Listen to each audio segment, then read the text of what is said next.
Click Dork back again, and today I'm continuing my series on Qlik Answers. We're going to have such a fun topic today. Oh, hang on one second. Oh, shoot. It's the Chief Security Officer. I got to take this. Yep.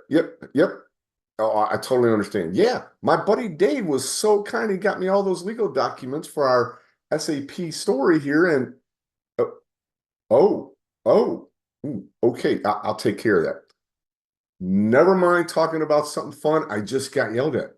It turns out that most people would not just share their legal documents with every single person and an assistant. So today, instead of talking about something super duper fun, we're going to be talking about security because I guess that's really, really important to some people, like those chief security officers. So we're going to look at our assistant again, and this time, we're going to put our legal documents in a different space that our Qlik user can't get to. And we're going to look at other things regarding security as well. Based on the analytics of how long people watch my videos and the fact that I know our chief security officer has a very short attention span, I want to show you the end result of the security configuration here so that everyone can see quickly that in fact we can absolutely secure knowledge bases so that not everyone has access to them. Whether it's this legal information, whether it might be healthcare information, other PII type things. So here I am on my split screen again. On the right, I've got my Qlik.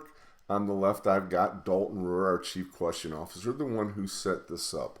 What I've done in this case, I've created a new assistant called SAP Mixed Public and Private Data.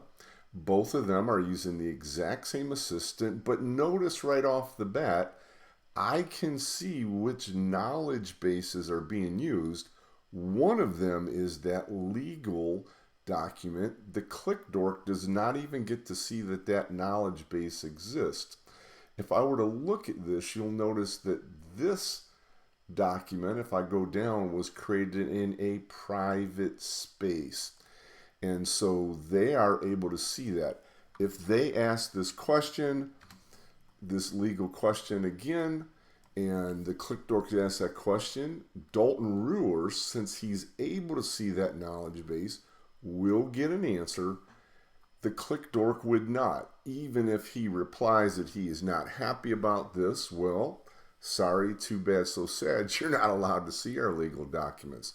Now let's go ahead, now that we've seen how this works, and dig into the nuts and bolts of how to make this happen. As with anything else that Qlik does, Qlik has provided you all the help information you would ever need about security and how to configure that for Qlik Answers, just like everything else. I want to walk through what you saw me do in some of the videos previously. In my previous video on feedback and review, you noticed that as Dalton Ruhr, I was able to go do a review of the feedback that had come in from our analysts. Dalton was also able to create conversation starters and play with settings, whereas my Qlik user only had the ability to utilize the assistant, ask questions, and that was all they could do. I briefly mentioned in there that you could do that and control that through the audit admin role. So you would go to your users, and if there's users you want to have that ability, you come in here and you would check that box for the audit admin. I also want to briefly talk about some of the new access permissions that have been set up. If you go into your management console and go to the users tab, but then choose permissions rather than individual users, you'll see this available. By default, what all your users are going to get for managing assistants and managing knowledge bases is the permission allowed. You can create custom roles where you say, nope, I'm going to let you manage an assistant but not manage a knowledge base, or manage a knowledge base but not manage an assistant, or you can only view it but you can't actually manage it and do anything with it. And so with those permissions, by default, they get allowed, which means they have full access to work with the assistants, do everything that would be needed based on these space permissions. I want to get into that because I'm going to show you the example that we used in that previous video as well. You can also set this so if you want to specifically say nobody will ever have access to assistants You can set those types of users up that no matter what the space permissions are, no matter what assistants you have, they will not be able to touch them. And of course, you can also set that they can view them and ask questions, but not actually do any of the control things. That's a separate permission you see from managing knowledge bases. So you could theoretically have different roles of people within your organization, ones who are architecting the knowledge bases, curating those data sets that are available, and then the others who are architecting the types of assistants that you have available that may use 1, 2, 5 of your knowledge bases that are out there. Again, that is allowed based on the space permissions.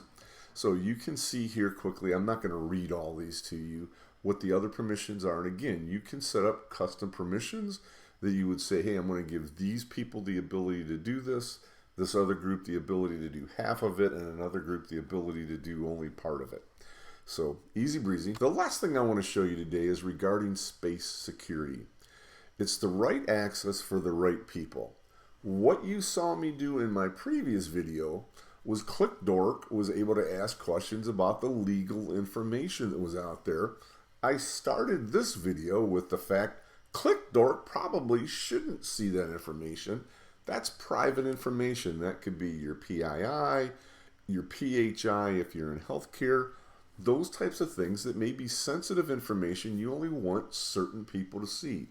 Well, like anything else out in Qlik Cloud, you're able to set up spaces and then you grant users access and control rights to those spaces. So what I showed you in the video today was basically I had configured a knowledge base in a private space that only Dalton could have access to. I could have had an assistant also reside in that space just to surface the legal questions. Then I showed you that I have a public space. This knowledge base might be much larger because in our case it was based on all of the SAP orders that had come in and was actual legal contracts for those orders, so much larger knowledge base.